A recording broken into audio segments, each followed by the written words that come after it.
أعوذ بالله من الشيطان الرجيم بسم الله الرحمن الرحيم.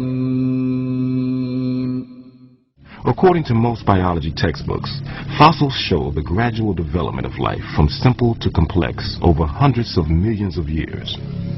But a growing number of scientists say that this textbook story is incomplete and even misleading, because it ignores an extraordinary event in the history of life known as the Cambrian explosion.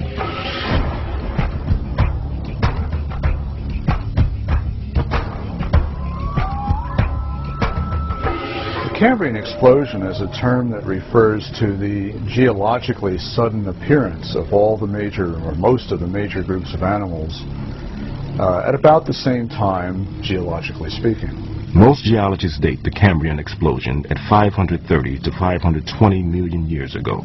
The Cambrian explosion is a name given to a geologic event, really, the appearance in the fossil record over a period of about 10 million years or slightly less of skeletonized fauna that includes many living phyla for the first time. In Darwin's theory, if you think of the branching tree, Darwin's branching tree, the common ancestor down here and the different modern forms of animals up here, you would have one form to begin with, and then it would gradually diverge into slightly different forms and more different until you get the major differences that we see now. The problem with the Cambrian explosion is that all these major differences appear together at the same time, with no fossil evidence that they descended from this common ancestor. One of the world's leading researchers of the Cambrian explosion is J.Y. Chen, a paleontologist at the Nanjing Institute of Paleontology and Geology.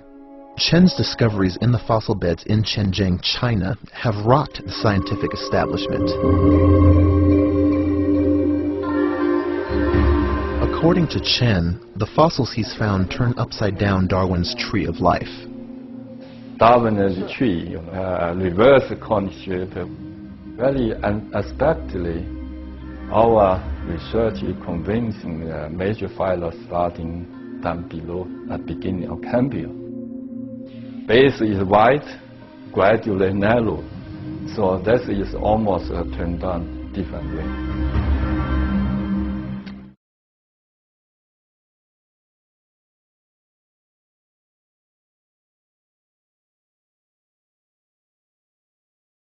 One of the greatest evidences for creation is found in the fossil record. For example, in the so-called Cambrian rocks, we find fossils of a vast array of very complex invertebrates: clams, snails, jellyfish, worms, brachiopods, trilobites, and many other very complex invertebrates. But nowhere on the face of this earth has anyone found fossilized ancestors to a single one of those complex invertebrates. Now that fact alone demolishes the theory of evolution. We have no fossil evidence of the ancestors of most of the modern groups of animals. One clear exception is sponges. We do have fossil sponges from before the Cambrian explosion. But in a short space of maximum, as I understand it, 5 or 10 million years, which is a blink of an eye, geologically speaking, 30 some odd major groups of animals appear recognizable and altogether suddenly on the scene. This is completely contrary to Darwin's theory. This is completely contrary to Darwin's theory. This is completely contrary to Darwin's theory. Because Darwin wrote in The Origin of Species, if numerous species belonging to the same genera or families have really started into life all at once, the fact would be fatal to the theory of descent with slow modification through natural selection.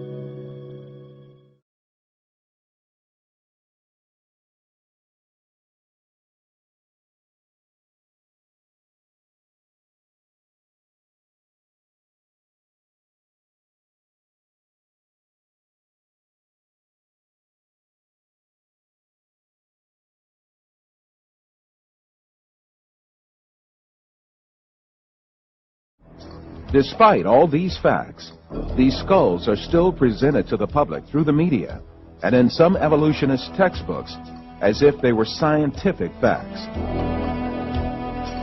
In many countries, an important part of the society supposes that evolution is a proven fact.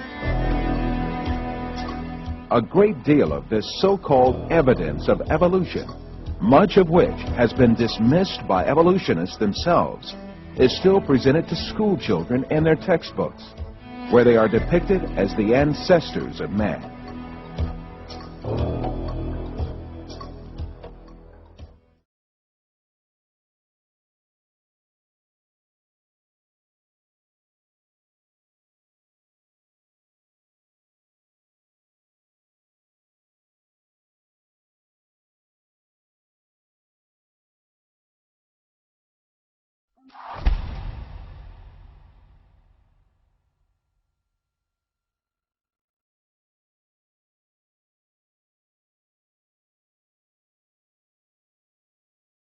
I think it's important to understand that most of the educational programs that are implemented in the United States stem from the National Education Association. And the NEA was actually founded by John D. Rockefeller.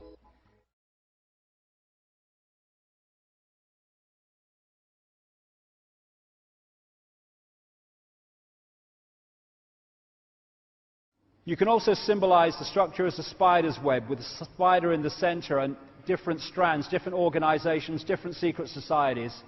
The closer to the spider you are, the more elite the secret society. The further out from it you are, you start to hit the organizations that directly interact with mainstream society. Somewhere here might be the Bilderberg Group. Further out might be the Council on Foreign Relations and stuff like that, which are acknowledged to exist in America. But the real deal is here, which just dictates policy down the spider's web.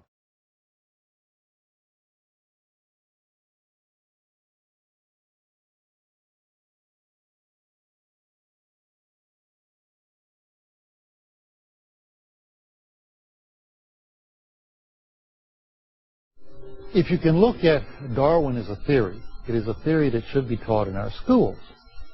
But it is just a theory. However, in our society, in our culture, and in this nation, it has been accepted as fact, and it has been enforced in the schools. We are forced to look at one viewpoint, and that is Darwin's theory of human development out of lower species, and neglect others. And it is illegal in many places to even propose that there may be a different a viewpoint here, that we may be creatures of a sovereign God.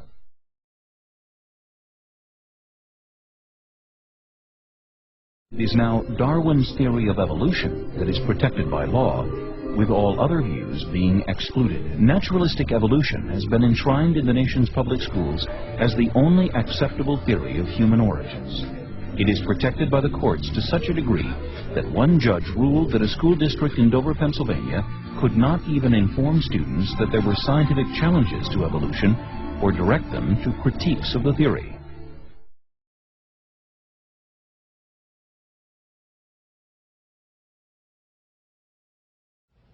Unfortunately, what happens in schools nowadays, and there are many reasons for this, coming from the way they're structured, the way a teacher sees his position and all that. What a student is a huge bag in which you have to dump all the knowledge.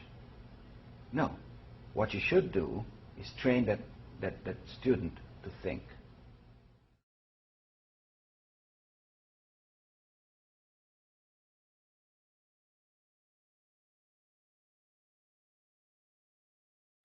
They don't want a population of citizens capable of critical thinking. They don't want well-informed, well-educated people capable of critical thinking. They're not interested in that. That doesn't help them. That's against their interest. That's right.